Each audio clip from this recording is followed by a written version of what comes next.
할렐루야! 하나님은 살아계십니다. 살아계신 하나님께서 오늘도 역사할 줄 믿습니다. 오늘은 어린이 주일이죠. 정말 하나님께서 특별히 어린이들을 사랑하셔서 이 땅에 예수님이 오셔서 어린이들을 안고 축복을 해주셨습니다. 내게 오는 것을 금하지 말라고. 우리들이 집에 가서는 꼭 자녀들에게 안아주시고 축복을 한번 해주시기 바랍니다. 그리고 또 멀리 있다면 전화로 해갖고 축복의 한마디를 하기 바랍니다. 내가 너희들 축복한다. 만약에 자녀가 다 커봤다 할지라도 또 손주 손녀들에게 또 한번 축복의 말을 한다면 아마 오늘 어린이날이 뜻깊은 날이 되고 예수님이 어린아이를 축복해 주신 그 말씀을 실천하는 하루가 될 것입니다. 신앙생활 하시는 분 가운데는 재미있게 신앙생활 하는 분도 있지만 신앙생활이 재미없게 신앙생활 하는 분이 종종 있는 것을 봅니다. 나름대로 교회도 열심히 다니고 열심도 있고 또 나름대로 애를 쓰는데 그 삶 가운데 아름다움을 보지 못하게 되는 것입니다. 그래서 안 믿는 사람들이 저렇게 예수를 믿으면 나는 안 믿겠다. 저 사람같이 될까 봐. 그래서 오히려 바라봄의 대상, 존경의 대상이 아니라 지탄의 대상이 되는 경우가 있습니다. 예수 믿는 사람으로 본이 되지 못한 흉한 모습 때문에 오히려 하나님의 영광이 가리고 자신도 정말 어쩔 줄 모르는 그러한 부끄러운 삶을 살게 되는 것입니다. 왜 이런 신앙생활 하면서 아름다운 삶을 보지 못하게 될까요? 흉한 모습을 보여야 할까요? 여러 가지 이유가 있겠지만 그 중에 한 가지를 든다면 하나님에 대해서 올바르게 알지 못하기 때문에 그렇습니다. 예수님께서 가르쳐 주신 참된 하나님을 알지 못하고 자기가 만든 하나님을 섬기고 있기 때문에 그 삶 가운데 아름다움을 보지 못하는 것입니다.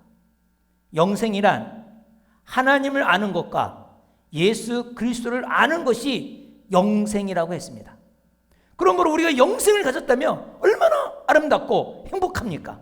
누구도 가지지 않는 그 영생을 가졌기 때문에 확신찬 삶을 살 수가 있습니다. 예수님이 가르쳐준 이 영생, 이 하나님을 알고 있어야 되는데 자기가 만든 하나님을 섬기고 있습니다. 자기가 만든 하나님은 자기와 똑같은 하나님이라고 생각합니다. 그래서 하나님을 섬기는 것이 재미가 없어요. 자기가 용서를 하지 못하니까, 자기가 다른 사람을 용서하지 못하고 용납하지 못하니까 하나님이 자기 자신을 용서하지 않는다고 생각하는 것입니다. 인간관계가 이익에 기초하여 계산이 되어 있기 때문에 정말 하나님께서 있는 그대로 용납하시는 것을 알지 못하고 용서해 주는 것을 알지 못하고 늘 힘들게 사는 것입니다. 올바른 하나님을 알지 못하기 때문에 또한 하나님의 소원도 알지 못합니다. 하나님의 소원. 그래서 그게 하나님의 소원이 아닌데도 불구하고 자기가 만든 하나님, 자기가 만든 소원, 그것이 하나님의 뜻대로 산다고 하면서 나는 하나님의 말씀에 순종한다고 착각 속에 믿으며 살다가 결국 다른 사람들에게 손가락질을 당하거나 다른 사람들의 마음을, 하나님께 올 수 있는 마음을 다치게 되는, 하나님께 영광을, 하나님께 돌려야 할 영광을 가리게 되는 경우가 있는 것입니다. 그럼 우리가 정말 우리 신앙생활이 재미있게 남들에게도 덕이 되는 신앙생활을 하기 위해서는 어떻게 해야 되겠습니까? 바로 하나님을 올바르게 알고 올바른 하나님의 소원이 무엇인가 알고 살 때에 신앙생활은 재미있고 아름답고 행복하게 되는 것입니다. 오늘 이 본문에서 바로 하나님의 소원 두 가지를 발견하게 됩니다. 하나님을 알면 알수록 하나님의 소원을 알게 됩니다. 물론 설교를 통해서 알 수도 있겠지만 우리가 삶 공부를 하면 하나님의 말씀을 자꾸 배우다 보면 하나님의 소원을 알게 돼요. 교회에서 성경 공부하는 것 좀 배우시고 신천지 가서 배우지 마세요. 교회에서 많은 걸 준비해놨어요. 식당에 이렇게 들어가다 우측에 보면 부부의 삶이니 자녀들 가리키는 거라든가 모든 거 쫙 있어요. 여러분들이 아름답고 행복한 말씀 안에서 사는 부부의 삶을 어떻게 사는 것인지 또 어떻게 나가는 건지 그거를 우리가 알고 간다면 정말 행복하기도 하고 또 많은 사람들에게 귀감이 가게 될 줄 믿습니다. 자, 오늘 우리가 다 읽어야 되겠지만 읽지 않았어요. 그래도 사도행전 9장 31절부터 10장 48절의 말씀에 근거하여 두 가지를 말씀을 드리겠습니다. 하나님의 소원. 첫 번째, 하나님의 소원은 우리가 예수님처럼 살기를 원하십니다. 한번 따라해 보겠습니다. 예수님처럼 살기를 원하신다.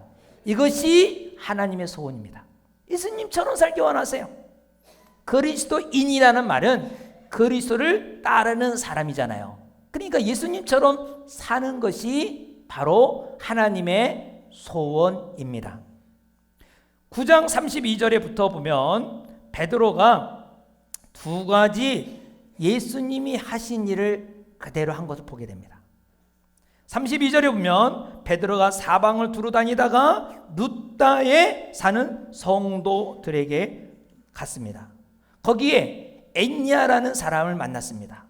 엔냐는 중풍병이 걸려서 누워있은 지 8년이 된 사람입니다. 근데 베드로가 이 엔냐를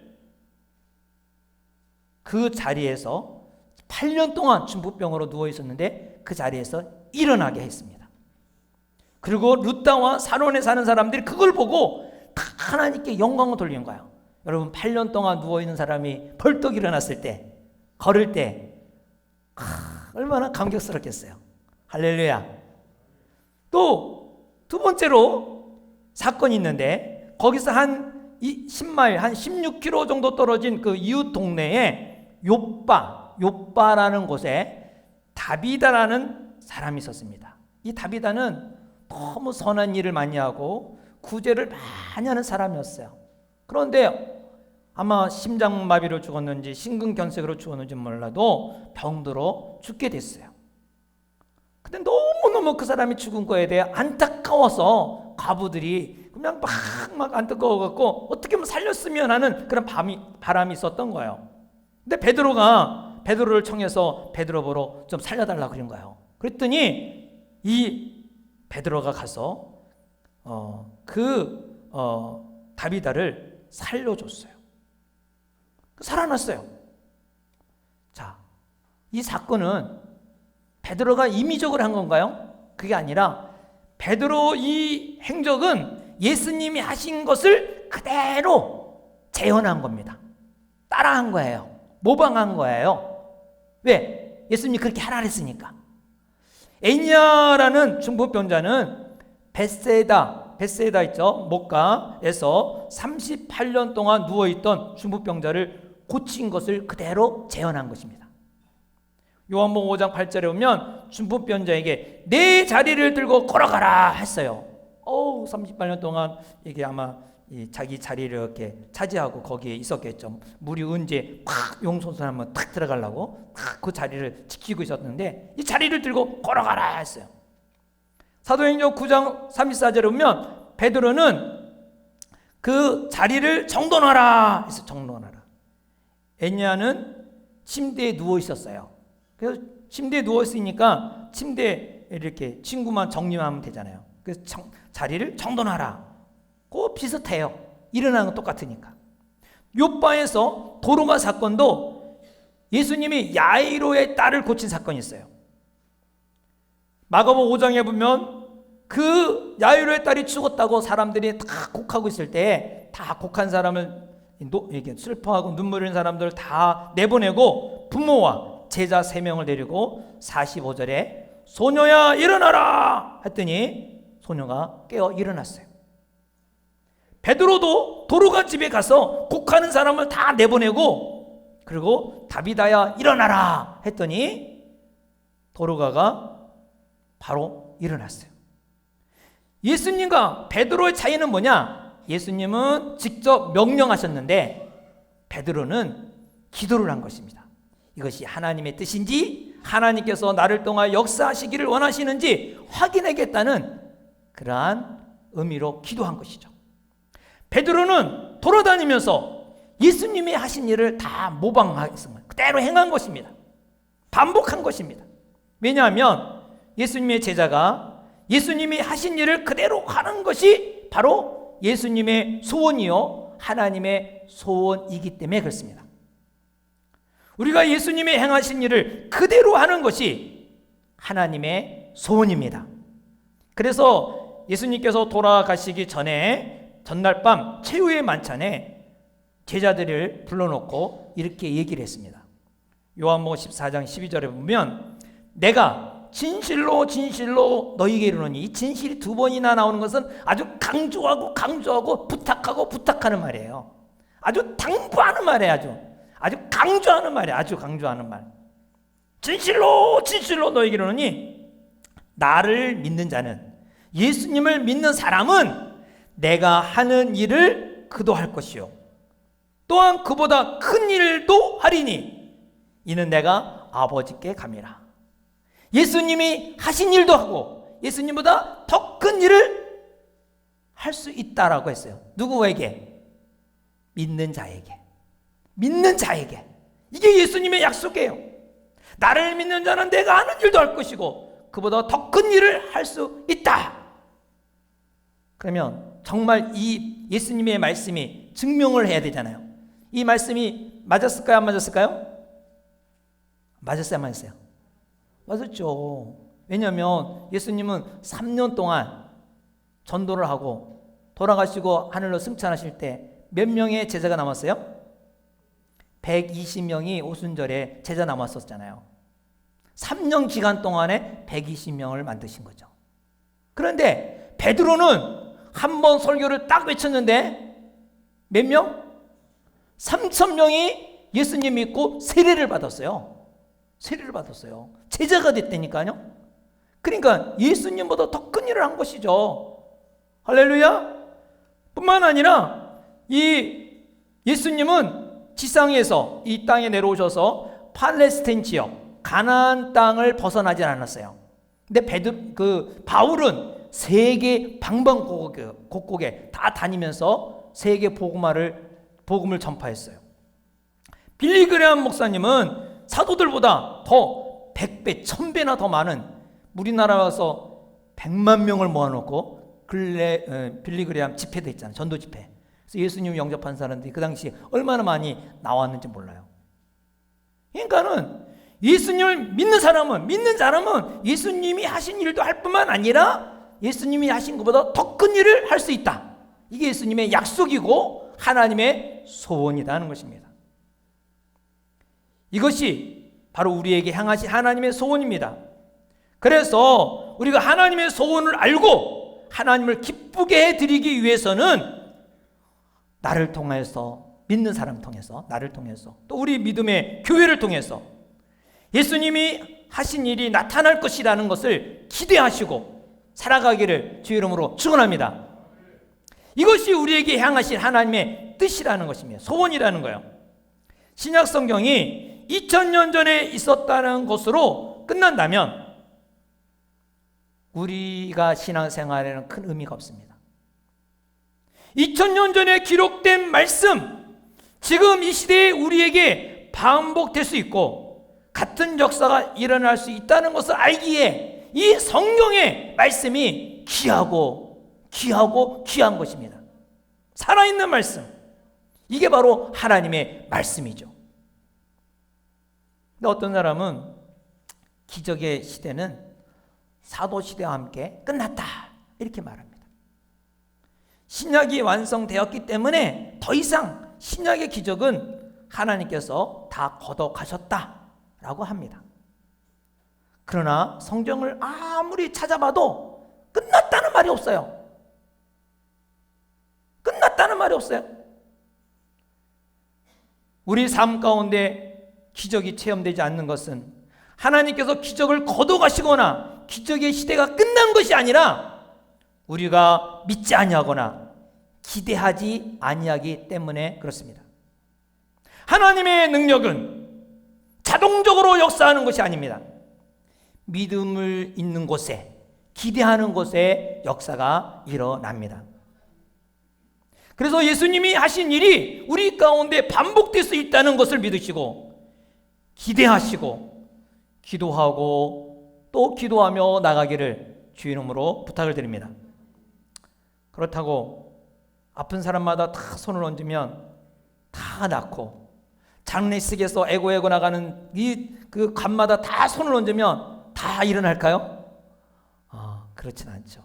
왜냐하면 예수님 시대도 사도들도 모든 사람을 다 고치고 모든 사람, 죽은 사람을 다 살린 건 아니에요. 다 고치지 않았어요. 다 살리지 않았어요. 그러나 하나님께서 자신의 영광을 위하여 필요할 때는 자신의 능력을 보여주시는 것입니다.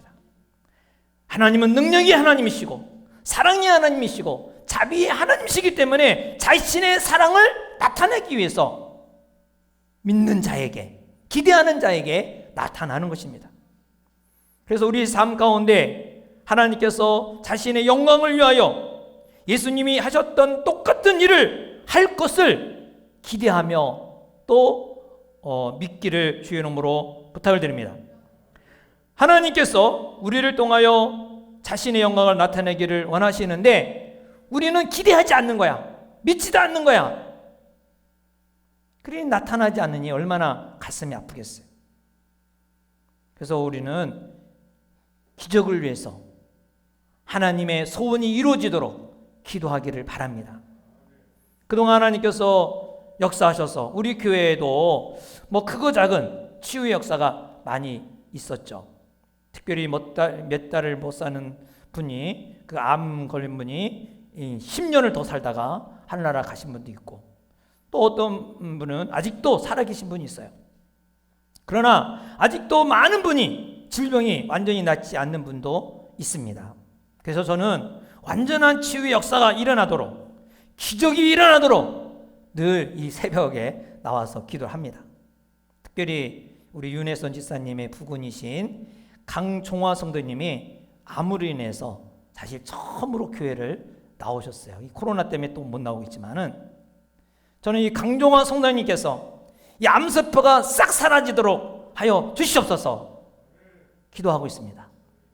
여러분들도 기도하기를 바랍니다. 나를 믿는 자는 내가 하는 일을 그도 할 것이요 또한 그보다 큰 일도 하리니. 그래서 내가 기도할 때 예수님이 하신 것 같은 놀라운 일이 일어나고 초자연적인 역사가 일어날 것을 기대하고 믿으시기를 주의 이름으로 축원합니다. 어떤 분은 조심스럽게 염려하는 분도 있어요. 믿음으로 기도하다가 병이 안 나면 어떡해요? 실망하잖아요. 실망. 차라리 기대를 안 시키는 게 낫죠. 그런데 기도해서 환자가 나아도 여러분의 기도 때문에 난 건가요? 누가 낫게 했어요? 하나님이 낫게 하신 것입니다. 그렇기 때문에 안 나아도 여러분의 책임은 아니에요. 하나님의 책임이죠. 어떤 분을 우리가 위하여 기도하면 병이 혹시 낫지 않다 할지라도 다른 기적을 체험합니다. 바로 그 병을 수용하게 돼요. 막 그 병 때문에 막 두려웠고 막 낙심하던 사람이 그 병을 수용하는 거예요. 그리고 오히려 그 병을 감사하는 마음을 가지는 사람이 있어요. 이거 기적 아니겠어요? 사람이 암을 걸리면 낙심과 절망 가운데 다 포기하는데, 그런데 오히려 감사하는 사람이 있어요. 제가 ATP 공부하고 있을 때 한 40대 초예요. 어린아이가 둘이 있는데 목사님 암이 걸렸어요. 그래서 거기 팀이니까 같이 기도를 한 거예요. 근데 사실은 2달 만에 세상을 떠났어요. 근데 사모님이 참 딱하잖아요. 어린아이 둘을 데리고 사모님이 젊은 사모님인데 35세인가 그런데 이거 어떻게 살아갈까? 낙심이 되지 않을까? 많이 걱정을 했는데 오히려 그 어려움과 극복상에서 오히려 감사할 거리를 찾더라고요. 감사거리를. 그 암의 그 고통 가운데 절망과 낙심 가운데 그 목사님도 그렇고 우리가 낙심하지 말고 서로 많이 기도했다고 하더라고요. 얼마 전에도 텔레비에도 나오지만 또 영화도 나왔고 또 뭐 책도 나오잖아요. 암으로 고통당하던 그 남편 본인도 암으로 고통하고 그런 가운데 임신하고 아기나 다 절망할 수밖에 없지만은 그런데도 하나님을 의지하며 또 감사거리를 찾아가는 것. 이게 어디 있습니까? 바로 하나님께서 역사하신다는 것을 믿기 때문에 이 바뀌는 것이죠. 기대가 없으면, 믿음이 없으면 이런 기적이 일어나지 않습니다. 성도님들은 신약 성경에 있는 역사가 나를 통해서, 우리 가정을 통해서, 우리 교회를 통해서 일어날 수 있다는 것을 기대하시고 믿고 간구하시기를 주의 이름으로 축원합니다. 이것이 하나님의 소원 첫 번째입니다. 두 번째로는 오늘 본문에서 하나님의 소원은 우리들이 다른 사람들을 다 수용하기를 원하십니다. 사도행전 10장에 보면 베드로가 이런 하나님의 소원을 고넬료를 통하여 깨닫는 것을 보게 됩니다. 고넬료는 당시 로마 총독부의 가이사라에 살고 있는 백부장입니다. 백부장이란 100명의 군인을 거느리고 있는 장교죠. 이 사람은 로마에 섬기고 있는 다신교를 거부하고 여호와 하나님을 섬기는 사람이었습니다. 이분이 유대인의 경건한 풍습을 따라서 오후 3시에 기도하고 있었는데 천사가 나타났어요. 환상 가운데 구체적인 지시를 받았어요. 요바에 가면 무두장사 시몬의 집에 베드로라고 부르는 시몬이 있으니 이 사람을 초청하여 데리고 와라 하는 것입니다. 갑자기 나타난 말씀, 여러분 그 말씀을 들으면 야 이거 홍두깨비 아니야? 이거 뭐 귀신이 나타난 거 아니야? 그러면서 무시할 수도 있겠죠. 근데 이분은요 그 명령을 그대로 듣자 즉각 순종했어요. 하인 2명과 군인 1명을 붙여서 그 먼 길을 가이사라의 그 요바로 사람을 보냈습니다. 오후 3시에 환상을 보고 사람을 수집해서 보냈기 때문에 밤길이 지나서 막 그곳에 도착했겠죠. 그 상황 속에서 하나님은 또 베드로에게 또 나타나셨어요. 낮 12시가 되어서 시장에서 밥을 기다리는 동안에 기도하고 있는데 갑자기 또 환상이 딱 나타나는 거예요. 환상이. 꿈은 잠자면서 나타나는 그림이고 환상은 깨어있는 상태에서 나타나는 그림입니다. 하늘에서 큰 보자기가 쫙 내려오는데 무엇인가 아니야 가득 차 있는 거예요. 그 보자기 안에 있는 것이 넘치지 않도록 네 구덩이에 끈을 딱 매갖고 쭉 내려오는 거예요. 그래서 12절에 보면 그 안에 뭐가 있는 거 아니? 땅에 있는 각종 4발 가진 짐승과 기는 것과 공중에 나는 것들이 있더라 했어요. 그걸 보는 순간에 음성이 들렸어요. 베드로야 잡아먹어라. 잡아먹어라. 배고프니까 이렇게 잘하시고 잡아먹으라는구나. 근데 베드로는 가만히 생각하기를 아무거나 잡아먹을 수 없는데 나의 경건을 테스트하나 보다 이렇게 생각하고 14절에 대답을 합니다. 베드로가 이르되 주여 그럴 수 없나이다. 속되고 깨끗하지 아니한 것을 내가 결코 먹지 아니하리다. 그러면서 자신의 경건성을 고백을 했어요. 그러면 여러분 자신의 경건을 고백하면 박수치거나 아이고 정말 경건하구나 그래야 되는데 칭찬해 줄 줄 알았는데 15절에 뭐라 하면 또 두 번째 소리가 있으되 하나님께서 깨끗하게 하신 것을 네가 속되다 하지 말라. 오히려 야단을 맞았어요. 하나님이 깨끗하게 했는데 네가 무슨 네 마음대로 네 생각대로 속되다 하느냐. 이것을 3번씩이나 반복되면서 보자기가 사라져 버렸어요.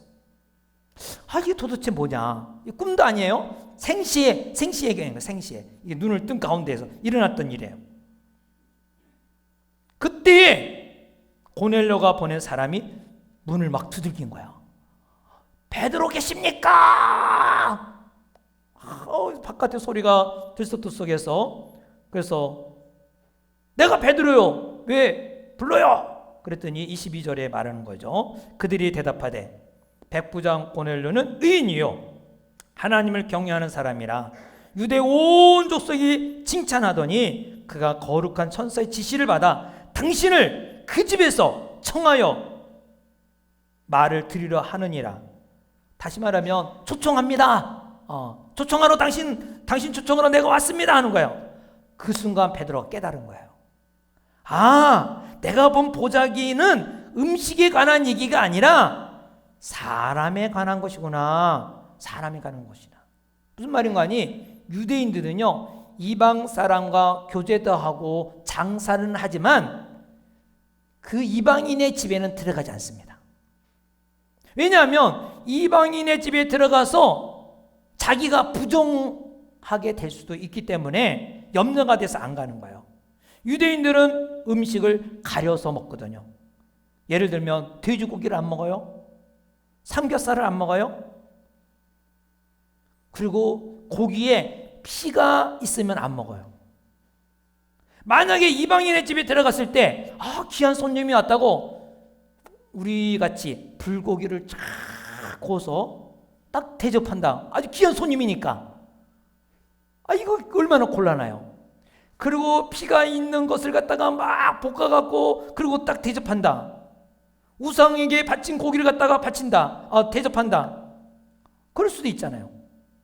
그래서 부정해질까봐 이방의 집에는 안 가는 거예요. 그러나 베드로는 환상 가운데 가르쳐 준 것이 이것이구나. 이방인과 같이 가라는 하나님의 뜻이구나. 이것을 깨달은 거죠. 그래서 그날 밤은 거기서 자고 그 다음날 가다가 중간에 하룻밤 자고 나흘째 고넬료 집에 도착한 거예요. 고넬료는 하인을 보내놓고 한 나흘째면 이 베드로가 올 것이다 생각하고 다 그 나흘째 되는 날 친척들을 다 불러 모아놓고 딱 집에서 기다리고 있었어요. 베드로가 딱 도착하니까 고넬료가 베드로 앞에 나가서 땅에 엎드려 막 절하는 거예요. 근데 베드로가 이게 무슨 말이냐, 나도 사람인데, 그러면서 일으켜갖고 같이 집으로 들어갔어요. 그리고 이제 고넬료에게 도대체 이 사람들 왜 모였느냐 한번 설명 좀 해봐라. 그랬더니 고넬료가 이제 그 10장 30절 이하에 나오죠. 내가 나흘 전에 이맘때 내 집에서 기도하고 있는데 갑자기 한 사람이 빛을 입고 딱 나타나서 고넬료야, 하나님이 내 기도를 들으셨으니까 내 구제도 기억했다. 저 요바에 사람을 보내서 베드로라는 그 시몬을 청하라. 그 사람이 어디 있느냐? 바닷가 무두장이 시몬의 집에 거기 거하고 있다. 이 장소도 정확하게 알려준 거예요. 그래서 지금 이렇게 모여서 기다리고 있습니다. 당신 하나님 말씀 우리에게 들으려고 모였습니다. 그 베드로가 가만히 그 소리를 들으면서 보자기의 내용이 딱 이거구나 깨달은 거죠. 하나님께서 이방인을 수용하고 용납하라는 하나님의 메시지였구나. 그래서 34절에 베드로가 입을 열어 말하되 내가 참으로 하나님은 사람의 외모를 보지 아니하시고 각 나라 중 하나님을 경외하며 의를 행하는 사람은 다 수용하는 줄, 다 받으신 줄 깨닫게 되었다라고 했어요. 그러면서 베드로가 설교를 하게 돼요. 초대교회의 설교는 간단했어요. 4가지예요. 예수님이 세례 요한에게 세례를 받으셨다. 예수님은 이 땅에 사시면서 표적과 기사를 행하셨다. 예수님은 십자가 못 박아 죽으셨다. 예수님은 십자가 죽으시 죽은 지 3일 만에 부활하셨다. 이 네 가지예요.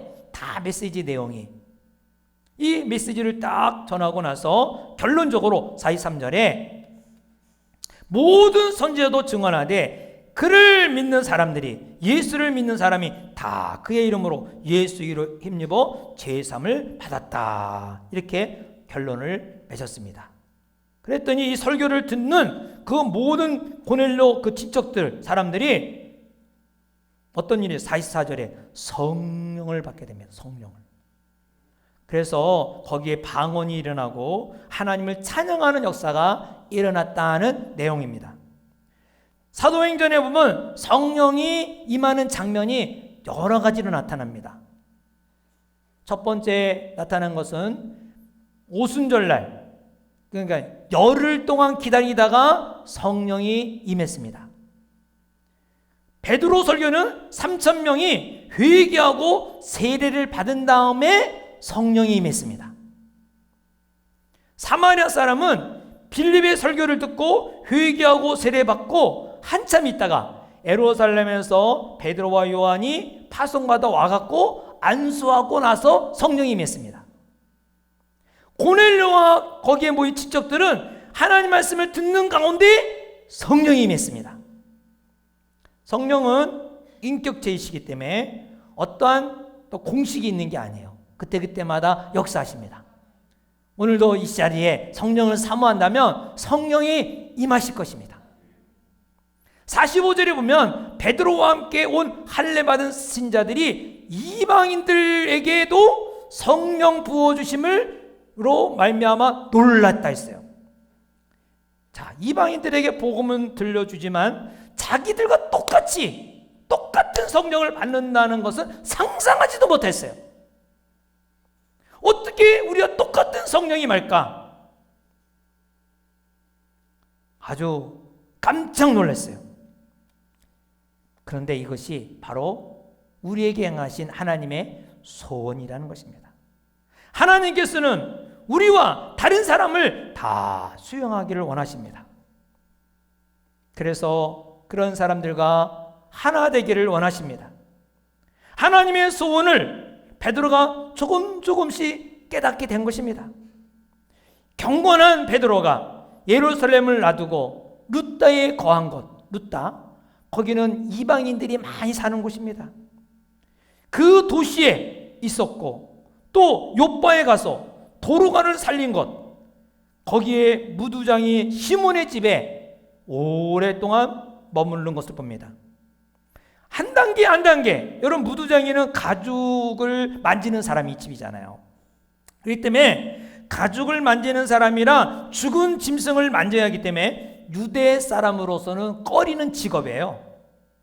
부정할 경우가 많아서. 그래서 이 사람이 별로 없는 부둣가에 집을 짓고 거기에 살았다 그랬어요.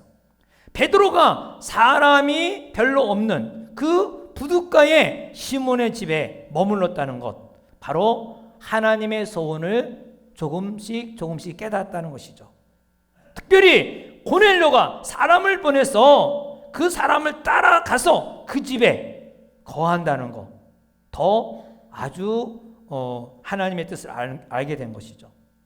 그래서 하나님의 소원을 깨닫는 징표가 48절에 보면 명하여 예수 그리스도의 이름으로 세례를 베풀라 하니라. 그들이 베드로에게 며칠 더 머물기를 청하니라. 그러니까 이들은 말씀을 듣고 성령 받고 그 다음에 세례를 받았어요.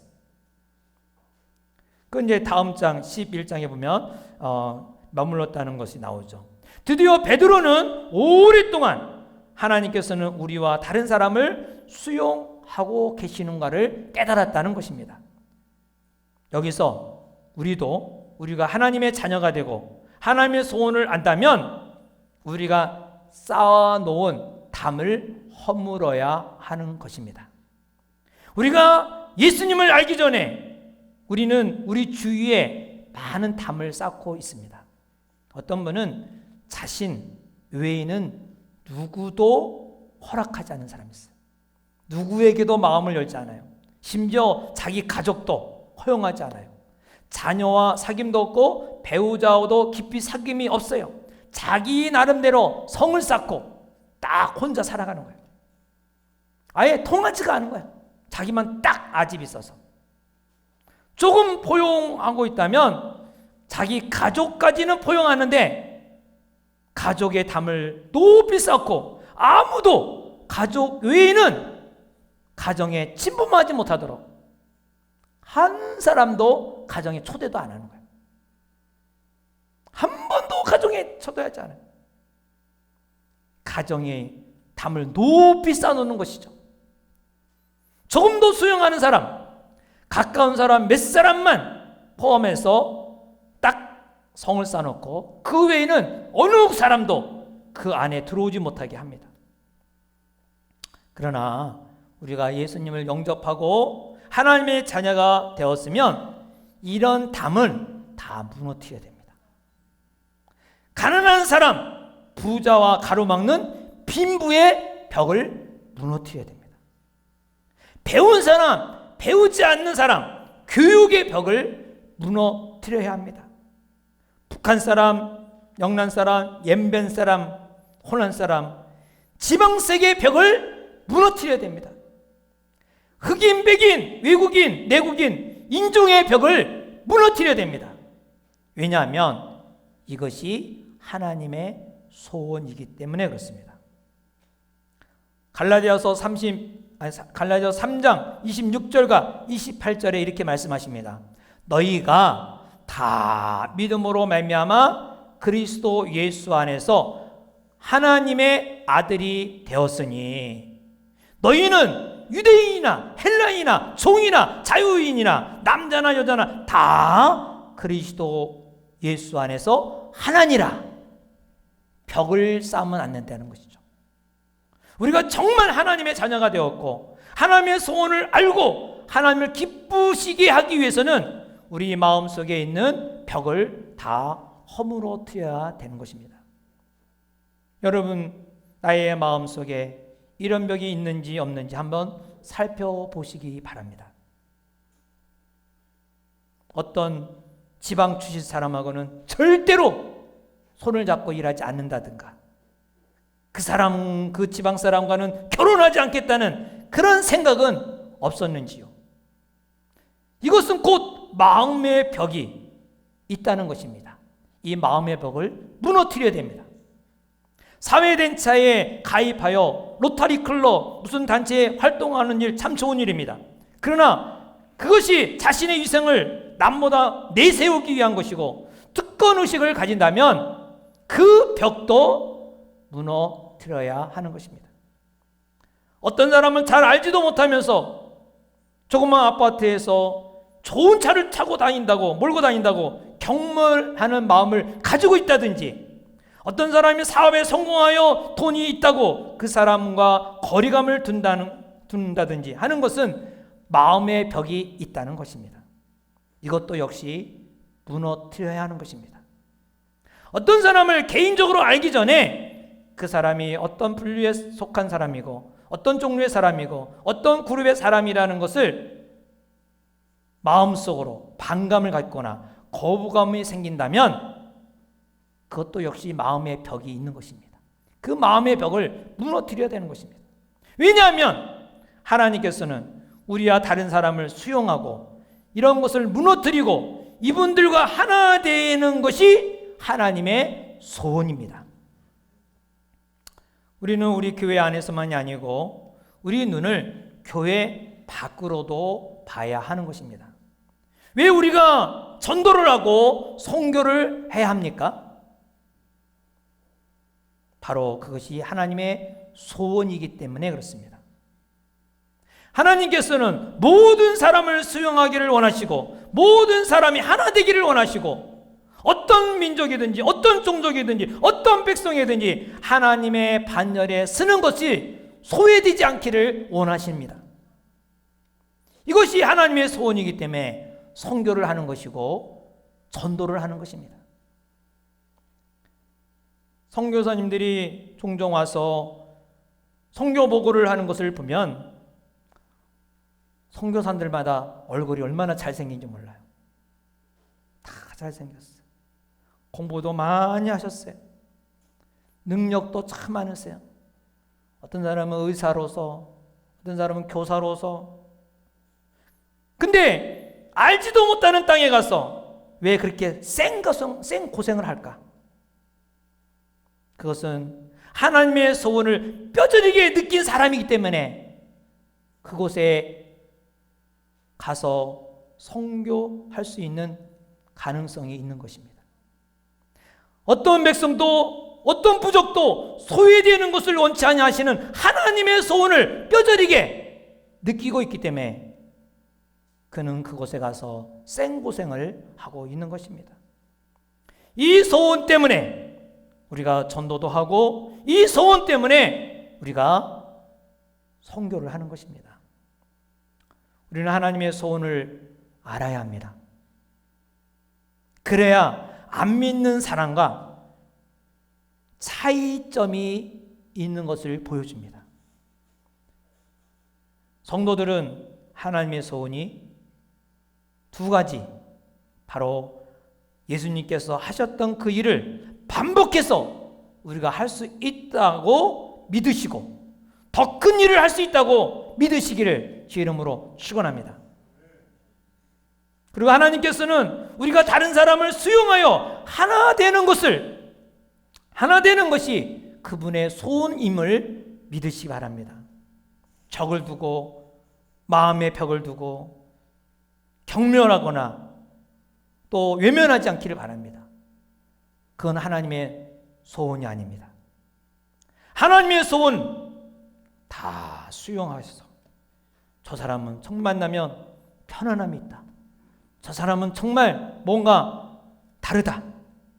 이렇게 돋보일 수 있는 그리스도인이 되기를 주의 이름으로 축원합니다. 이런 하나님의 소원을 알아서 이루어가는 성도가 되기를 다시 한번 주의 이름으로 부탁을 드립니다. 아멘. 기도하겠습니다. 우리 다 같이 함께 기도할 때 여러분, 베드로는 경건한 유대인입니다. 그럼에도 불구하고 하나님의 그 놀라운 소원을 알았기에 그가 이방인의 집에 거하면서 이방인의 집에 가서 하나님의 말씀을 전파하고 하나님의 뜻을 이루었기에 베드로는 정말 하나님의 소원을 이루어 간 사람입니다. 예수님이 말씀하셨습니다. 나를 믿는 자는 내가 한 일도 할 것이고 나보다 더 큰 일을 할 수 있다고 했습니다. 이것이 믿는 자에게 주시는 약속의 말씀입니다. 우리가 상황대로 살지 말고 보이는 대로 살지 말고 믿음으로 기도하며 기대하며 나가기를 원합니다. 하나님을 경험할 수 있고 하나님이 놀라운 역사와 기적을 행하시는 것을 여러분 직접 느끼며 경험할 것입니다. 포기하지 마십시오. 낙심하지 마십시오. 그것을 다시 한번 부여잡고 기도하면 여러분이 기대 이상의 아름다운 것이 보여질 것이고 또 이루어질 것입니다. 벽을 무너뜨리기 바랍니다. 여러분, 잘 산다고 거리감 두지 말고 못 산다고 거리감 두지 말고 자기 자신의 자존심 때문에 마음의 벽 때문에 사람을 꺼리는 일이 없기를 바랍니다. 주님의 소원은 다 수용하기를 원하십니다. 주님의 마음을 가지고 살기를 소원하는 이 하나님의 소원을 가지고 살도록 우리 다시 한번 결심하고 각오하는 시간이 되길 바랍니다. 우리 다 같이 함께 기도하겠습니다.